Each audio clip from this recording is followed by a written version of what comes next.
is contractual obligations and agreements and the like.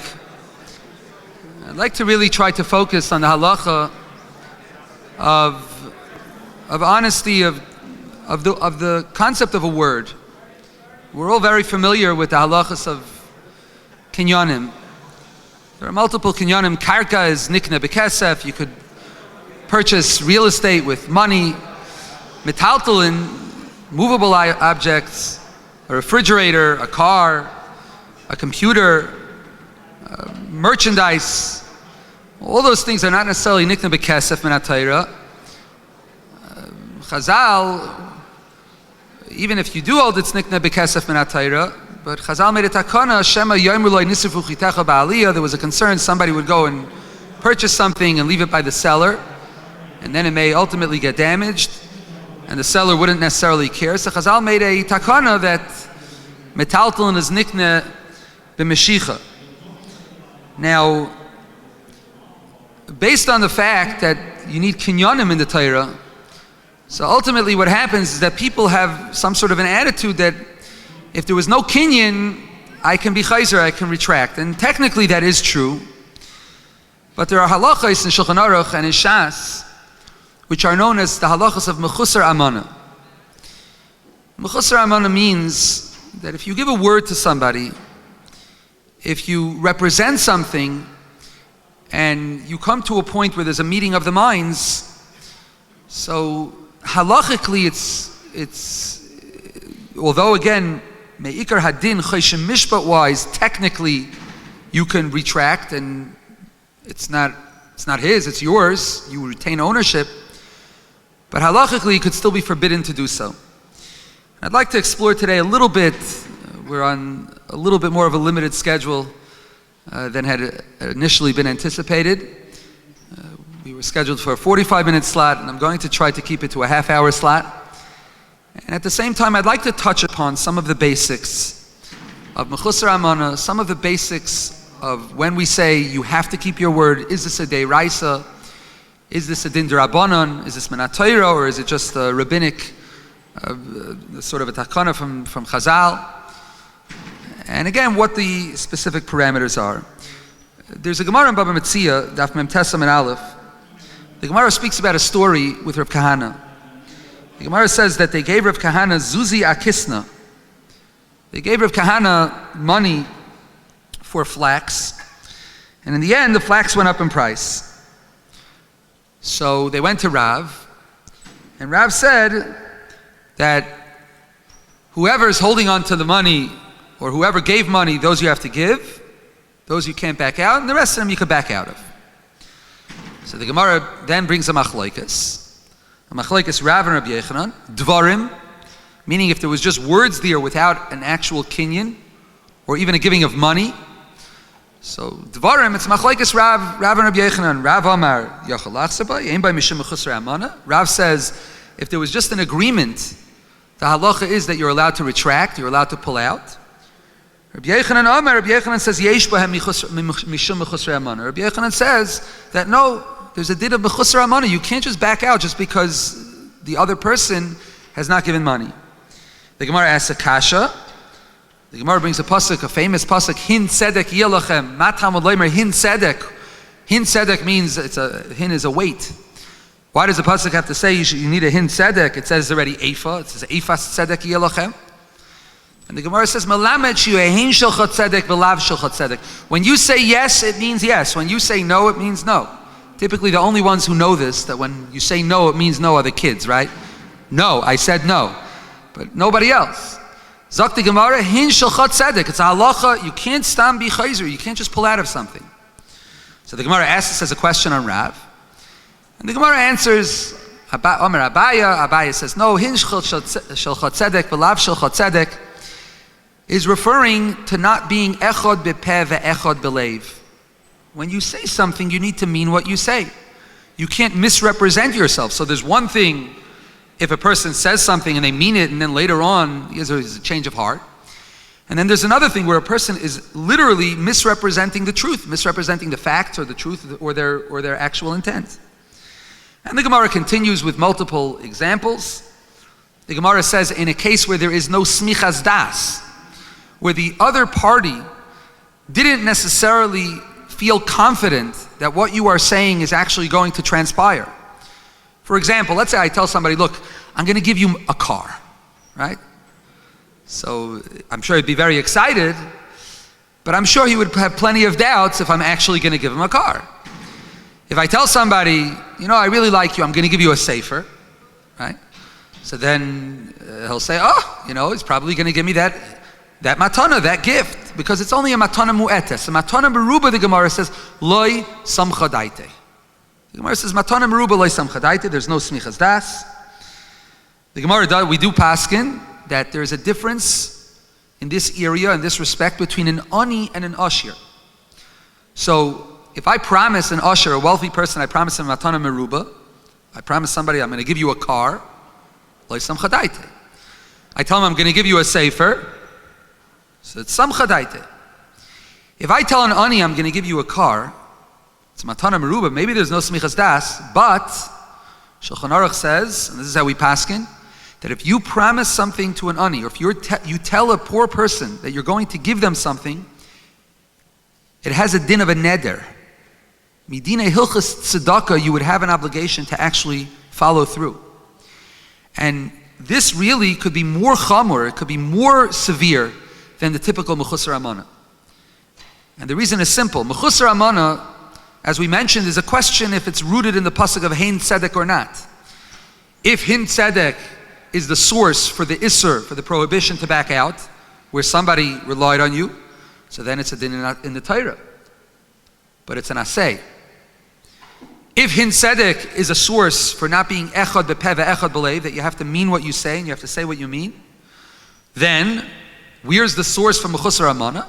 So Rashi says, and there are multiple sources in Shas, the Gemara in Pesachim, and the Gemara later on in Bava Metzia, that there's a pasuk in Nach, she'eretz Yisrael lo yasu avla, Klal Yisrael v'lo yidabru chazav. Klal Yisrael they don't do an avla, and they don't say things that end up not happening, that end up not transpiring. They keep their word. So essentially it's called midivrei Kabbalah. And so if I promise something, or if I guarantee something, or if I even represent that I'm going to give something to somebody, matana mu'etes, where there is a samichas das, by an ashir, the halachas you can't be chayzer, but maybe it's deraisa, an asay, maybe it's drabanan. But if I tell an ani that I'm going to give you something, I know somebody a parent, who had a child in learning, and they told this child was suffering parnasa-wise, and in conversation they told this child, I was speaking it over with Abba, and we decided that we have a Yerusha coming to us. We're going to leave an enormous chelik of that Yerusha to you. We're going to give it to you when we get it. Then later on, obviously they had charata, and they had a shaila. They told their child they're going to do something. The child is an ani. It's a younger man sitting and learning. Are they allowed to be chayzer? Kipshuta, you have to be matir neder on such a thing. The Dreit Staka, it's not so simple even to be matir neder. And if a person says something, if you say something to an ani, or if you represent, for example, that you're going to give a donation somewhere, this happens all the time. I always tell people, we have a kollel in New York, and people, I meet people all the time, Mirz Hashem, I'd like to give 5,000 al sakah. I always tell people, say a bli neder. Maybe it's not a good idea, maybe I should tell them adarabah. But you have to be very careful, because a lot of times people just forget. People simply forget. And so there's a din of mechusar amana. When it crosses the line into an ani, you could have a shaila of neder.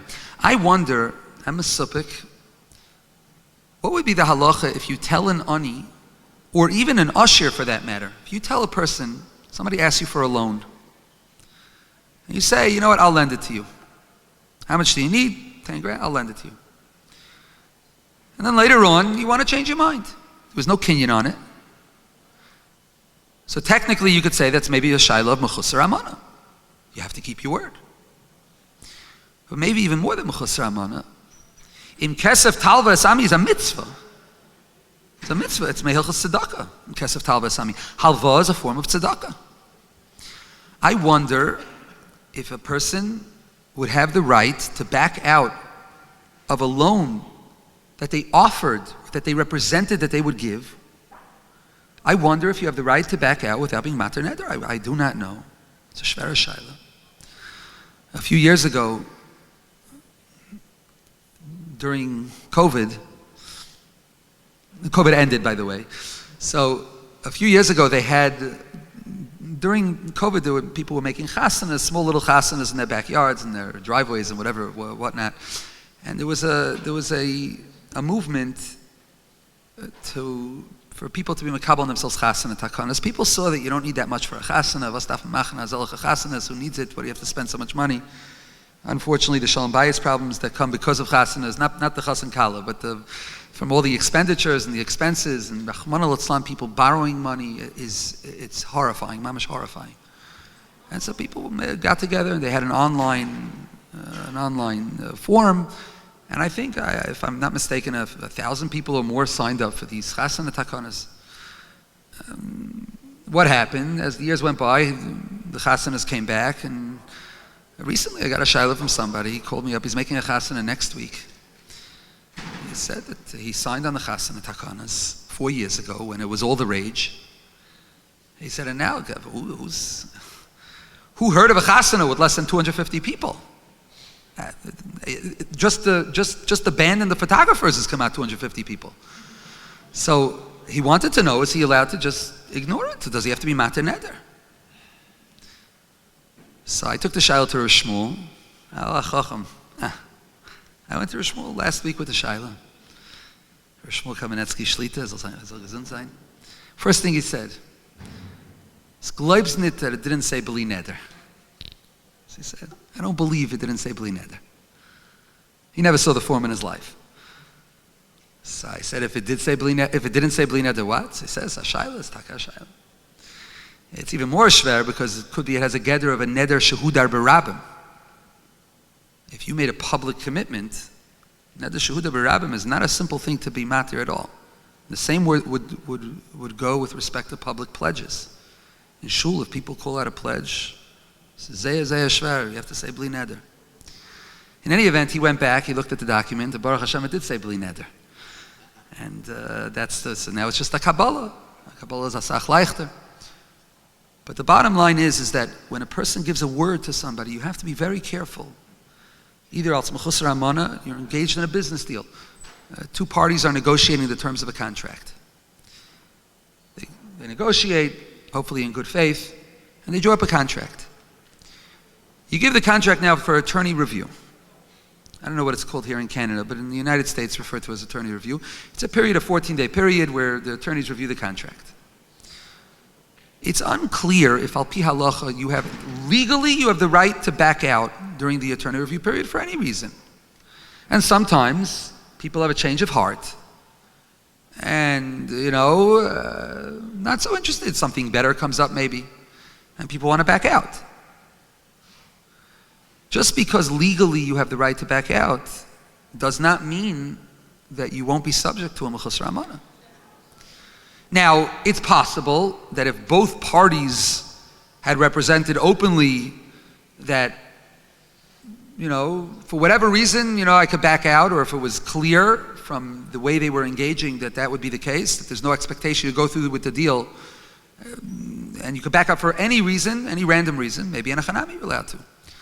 But where the expectation is that you're negotiating in good faith, and if you don't find something problematic with the deal, significantly problematic, that you're going to go through with the deal, it's not simple that you can back out during attorney review. It's a big shaila. I would recommend somebody ask a shaila from a rav. I always like to mention by any of these Chesed Mishpah forums that it is vital. It is absolutely the most important thing a business needs is a qualified Chesed Mishpah Paisik on their speed dial. Now, Chesed Mishpah Paisik does not mean that he's going to paskin your disputes. A qualified, competent Chesed Mishpah Paisik will not answer your shaylas. He'll tell you that you need to go to a bezdin. But where it's a one-sided shayla, do I have a right to do X? And there isn't necessarily another party involved in the bezdin way. that posek will be able to identify what is a shayla that he can answer, and what is a shayla that he has to tell you, look, you need to present this to a team. No, Rabbi, I'm just calling to hear your opinion. Of course I'll go to a dayan. Right? That's when the Rav has to say, no, I can't even share my opinion with you. Right? But it's vital for a business to have a Rav that they speak to, because you have to know when something is a shayla. Attorney review could be a serious shayla. Same thing with inspection periods. So I had a case once where somebody went into contract on a house, and for one reason or another they decided that they wanted to back out of the house. And they were looking for an excuse. So they figured that during the inspection period, they're going to have the inspector. The inspector will find something, right? And then they'll say, oh, they're not happy with the inspection, and they're going to back out. It was all an excuse. That's a shayla mechusar amana. And again, just because you did not make a kinyan per se does not mean that you can just back out of an item. I got a shayla yesterday. Before I left New York, a fellow called me up. He said that he went to an appliance store. And he bought a microwave. And he said he made use of the store's services. He went in Erlich, he went in to buy a microwave. He bought a microwave, he spoke to the sales rep, they compared different models and what his needs are, etc., etc. And he bought a settled on a microwave. Brought it home. And he had figured that certain accessories for putting it up, he was going to buy online. Once he knew what model he had, he went online. And he Googled this, this model, accessories for whatever, and what do you know? Online, the microwave's selling for $100 cheaper. Now the store has a return policy. You can return it to the store. Are you allowed to return it to the store? So technically, the prevailing halacha is that if a store has a return policy, that supersedes any concerns of mechusar amana. Return policy is essentially saying that we accept any return for any reason. And at the same time, I think if you would go back to the store and you would tell the store owner, look, I used your sales rep, I sat in your store for an hour, I took of the time of the people there, etc., etc. I found it for $100 cheaper. He'll tell you, look, the reason why we charge more is because without our store, you wouldn't have even been able to find this item. You wouldn't have even known what was a good microwave. Does the return policy include being chayzer because of a little bit of a change in price? Or maybe even a semi-significant change in price? It wasn't as if it was outlandish. But is the ruach of that return policy, does it include that? Unclear. I couldn't answer it. It's hard to answer because a return policy typically does supersede a mechusar amana. And at the same time, it's hard to be matter it. So I told the shayla, I just don't know the halachas. Is it a Jewish shop? A Jewish shop. A Jewish shop. Is there a difference between Jewish and non-Jewish shops? If it would be non-Jewish, it would be much more of a, much leichter, much easier. And part of the reason is because there's no expectation. The Gemara says, Oivdei kechavim loy kaimi b'milayu. U'misha'ilim themselves don't necessarily keep their word. There's no real expectation for them to keep their word. And therefore, since they don't expect someone to keep their word, so you go back to the premise of loy samcha datayu. That means just like they're not so strong about keeping their word, so too, when they hear a word from someone else, the expectation is not as great that someone else is going to keep a word. You come back to the loy samcha daite. So this is mechusar amana. It's vital to be aware of this. Mechusar amana applies to gifts. It applies to mekach u'memker. It applies to business, to purchases. It applies to kibudim. In Hilchos Mila in Yeridei and Mereish Samach Daled, Beis Yosef brings b'shem Tshuvas Harash that if somebody tells a moyel that they want to use them for their bris, you can't just back out. And over there it says, Beis Yosef and in the Paiskim, that if somebody backs out, mikri rasha. It's called a rasha. Why is he called a rasha? Al mechusar amana. And so a word has to be a word. There are some potential exceptions to this rule, and that is a sugya called trei tari. And trei tari maybe would affect the shayla that we mentioned before, the shayla of the microwave. Trei tari is where you have two prices for something. So for example, let's say I agreed to buy an item, and for some reason the price changed, the value of the item changed. So technically, look, if I don't have the money, I don't have the money, right? Let's say it became more expensive. Or the other way, I was looking to buy something because it was at a certain price, I was figuring I would resell it, right? And now it went down in value and I don't have much of a need for a trei tari. Trei tari is a machloikis in the Paiskim. If trei tari, you have the right, if there's a din of mechusar amana. Shulchan Aruch says there's a din of mechusar amana when you agree on a price. The Ramah in Siman Reish Dalet and Sif Yud Aleph writes, "V'hani mili bechad tari, aval b'trei tari ein mi mechusar amana." The Ramah says by two different prices, then there's no issue of mechusar amana. V'yesh oimrim da'afilu b'trei tari osur lachzor v'mchayzer b'yesh b'mishum mechusar amana v'chein nira ikr. The Ramah says, however, there are machmirim, and the Ramah paskins that even by trei tari you can't be chayzer. The Achronim point out that the Mechaber didn't even mention the concept of a heter of trei tari. That means the Mechaber didn't entertain it sad that trei tari is mutter. At the same time, the Vilna Gaon brings a Mefurish Gemara, Mefurish Yerushalmi, I should say, that by trei tari you could be chayzer, you could retract, and there is no concern of mechusar amana. And many Achronim do paskin that you could rely on trei tari. There's some Sefer in a Tshuva, there's an Aruch HaShulchan. There's a Shach in Sivkat Neches who speaks about trei tari, and he says there is what to rely on. Trei tari would extend to expressing interest in an item, and then you realize you don't need the item. So, for example, I'll give you a case. Tshuva Nechsam Sefer. Some Sefer had a case where somebody came to an agreement to sell a certain item, a certain chayfetz that they had. And the reason why they were selling it is because they needed money to purchase a different item. Needed a car. So he decided he's going to sell whatever it was, a diamond. And with that diamond, with the money from that diamond, they're going to be able to afford a car. No contract, no money, nothing, but an agreement nonetheless. And then they found out they got a call from the lawyer. From a lawyer, you should know, your uncle just passed away. He left everything to his dog, but the dog can't drive, so he left you his car. No? So now the fellow has a shaila. He had just agreed to sell an expensive piece of jewelry so that he can purchase a car, but now he doesn't need a car. The Chassam Sofer says such a scenario would be subject to the shaila of trei tari, which would mean that if you hold trei tari as mutter, would be matter, the Ramban and Mechaber would answer that.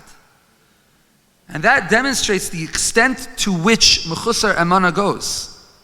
The extent to which now, if the Chassam Sofer does mention a caveat, and he says that if it was clear when you were selling that item, if you expressed clearly that the reason why you're selling that item is for the purpose of buying a car. So there's a Gemara in Ksubas Tav Tzadik Zayin. If somebody was meicher b'nichsai kadei lalos Eretz Yisrael, and for some reason it came out that he couldn't go, over there, even if there was a real kinyan, there would be scenarios in which we would say there's an umdana, there's a clear, there's no way in the world that anybody would have sold it without it, and that was clear to all the parties, and therefore you're allowed to be chayzer, and there would be a shayla mekach tois.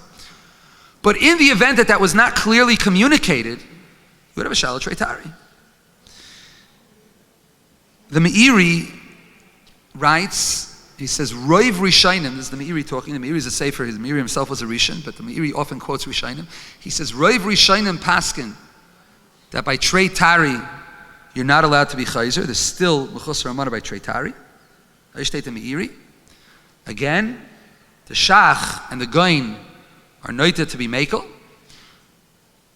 Any case where you have a suffix of trei tari, where you have a question if this is trei tari, it's definitely recommended to ask a shaila.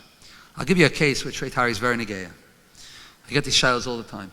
A fellow's renting an apartment, and he has an agreement, a meeting of the minds with a certain tenant.